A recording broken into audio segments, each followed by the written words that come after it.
Next thing I'm going to talk about is the proportional editing tool. So before I do that, I'm going to add a plane. I'll hit Shift C and I'll snap the plane to my cursor. Now I'm going to subdivide this plane a little bit. Go into edit mode.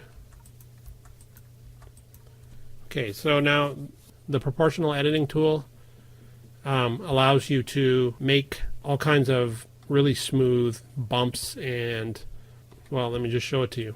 So let's say I grab a vertex here and I hit grab and I go, actually before I do that I'm going to go to side view here, do a select all and rotate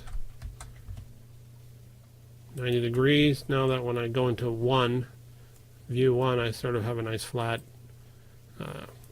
I have it sitting along the y-axis. So I'll hit grab and hit Z. And so what do we have there? One ugly mountain. It's not how I want my mountain to look. I want my mountain to be smooth. So you turn on the proportional editing tool, and then you have various options here on how you want it to pan out when you use it.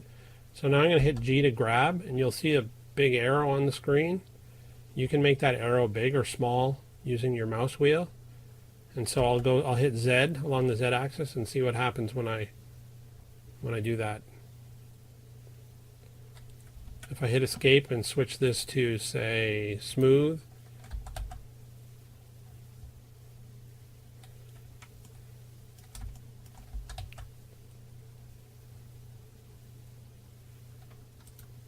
well, that's a lot better. And you can, if I subdivide this further,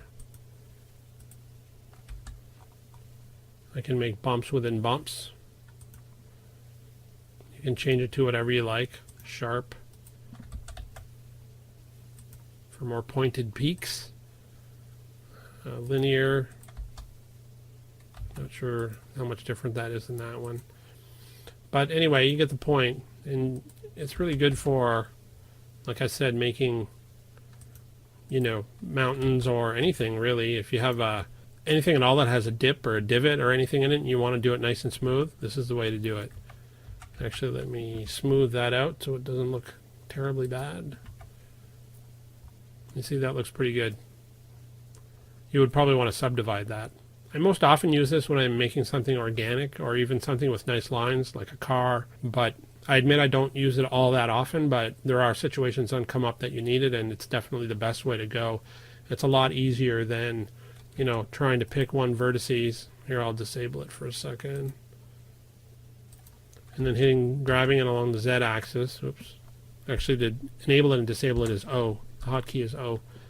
So if I wanted to make a nice peak here, I'd have to hit this and then grab this one and go up a little and grab that one and go up a little, and of course that's a giant pain. So this tool allows you to do it rather quickly, and it does it extremely well. I'm just going to go to 1, get rid of this. Now, you can add, so I'm going to add a cube. You can add meshes in or out of edit mode. So if I duplicate this cube, now we have 2 separate cubes. If I go into edit mode and I duplicate this cube, they're now part of the same mesh. So that makes a big difference. And one of the things that you can do is you can separate meshes. So if I hit P right now, separate selection comes up. So now they're back to being 2 separate meshes. If I select both of them and I hit Ctrl-J, now they're back to being 1 mesh. This can be pretty important. I sometimes use it to group particular meshes together. If I'm doing a car and I want the headlights and the radiator together, I'll do a join on them. That way when I select them, everything gets selected along with it, and I can just tab in and work on it. If you're outside of edit mode and you have a whole bunch of things going on here, you can select them via the outliner, or most of the time you can see them pretty well. I was hitting Z there, by the way, to go from solid to wire, as I said in one of my previous videos. So let's go with a monkey, size it down, smooth it out, subdivide it. Okay, now I'm going to duplicate this monkey and duplicate it again. Now I got a whole lot of monkey going on in there. What if I wanted to, select one piece of one monkey here and isolate it or work on it? Well, that can be difficult to do. But the one way that you can do it is using Control Pad Plus and Control Pad Minus. Now, I don't know if you knew this or not, but the eyes of this monkey, I don't know, I may even have mentioned it. The eyes of this monkey are actually separate meshes from the skull. So if I select one of his eyes and I hit Control plus, you can see it selects all the vertices that are that touch this one. If I hit it again, it keeps going. And if I keep going, I can't go anymore. I'm all done. I actually have this mesh selected by itself.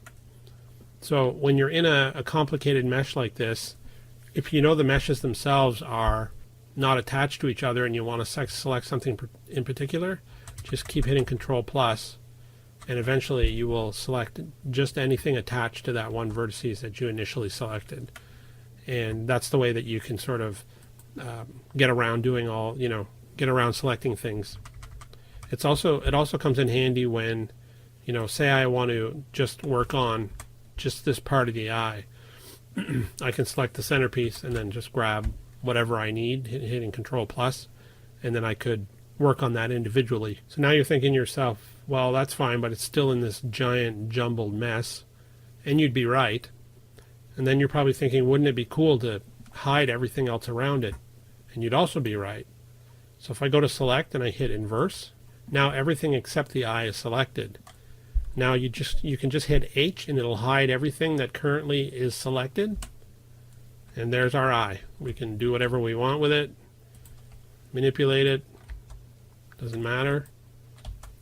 And then when you hit Alt H, it unhides everything and you're back to where you were initially. I use this all the time. Let me go to the front view, delete my monkey, add him again.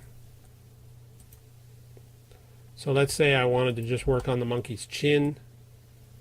I could select a bunch of the vertices, hit H to hide, maybe turn this off so that I don't see this extra good junk. H to hide, and now I have just his mouth available to me and I can do whatever I please to it. I'll hide these as well. I was working on a pirate ship recently and I had some cannons that were sort of coming out of the ship and I needed to be able to see them, so I just hid the top and the bottom of the ship. Then I was able to basically look down inside of the ship. This comes in extremely handy for all kinds of reasons. If I wanted to just work on the mouth right now, I could select all this and hide it, and now I just have just the mouth and I could do whatever I wanted there. So one of the cool things, so I'll hit Alt H here, one of the cool things you can do also is you can do proportional editing only on visible parts of the mesh. So if I hit O to turn on proportional editing and I hit grab right now, let's say like this, the whole monkey's affected. What if I just want to grab this bottom part? So what I would do is I would highlight all of this, hide it, then grab this, do a G, and you can see just the part of the monkey that I have selected right now is affected. When I hit Alt H, you can see the rest of the monkey is still intact, and it's only this bottom part that's actually been affected by the proportional editing. Now that is one long mouth monkey. But you can see there's all kinds of cool things you could do. I could isolate now. I could isolate the ear, hit Control plus. No, I don't like that. Let's say I just do this. Hit middle mouse button to deselect these. B with middle mouse. I'll hit Control I to select the inverse. I'll hide what I have there. Grab this like this. Grab this with proportional editing like that. Alt H. That is one funky looking monkey. So you can do proportional editing on an entire mesh. Sizing up and down, or on just particular parts of a mesh. Now what if I had all kinds of monkeys here and I wanted to actually just work on one in particular? So I had this guy and I had him in tab. I have him in edit mode, and I'm like, okay, well, I can't really see, I don't know what's going on. So one of the things you can do, especially if you have a lot of small parts in a mesh, is you can hit the backslash or forward slash on your keypad, and that puts you in isolation mode. You can then do your own work without anything else being around. Then when you hit the slash key again, you're out of isolation mode. very handy when you have, like I said, I just did a ship. There was all kinds of stuff on the deck and everything. And if I wanted to, I had a ladder that I wanted to work on. Well, I could have, it was really small in the middle of a bunch of meshes, and it would have been almost impossible to work on it without hitting the slash on the keypad. At that point, I could go in and do whatever I wanted, and then I hit slash again, and I'm back out of isolation mode. That's all I have for this episode. I know there was a lot in here, and I encourage you to try it all out, and I'll see you in part 7.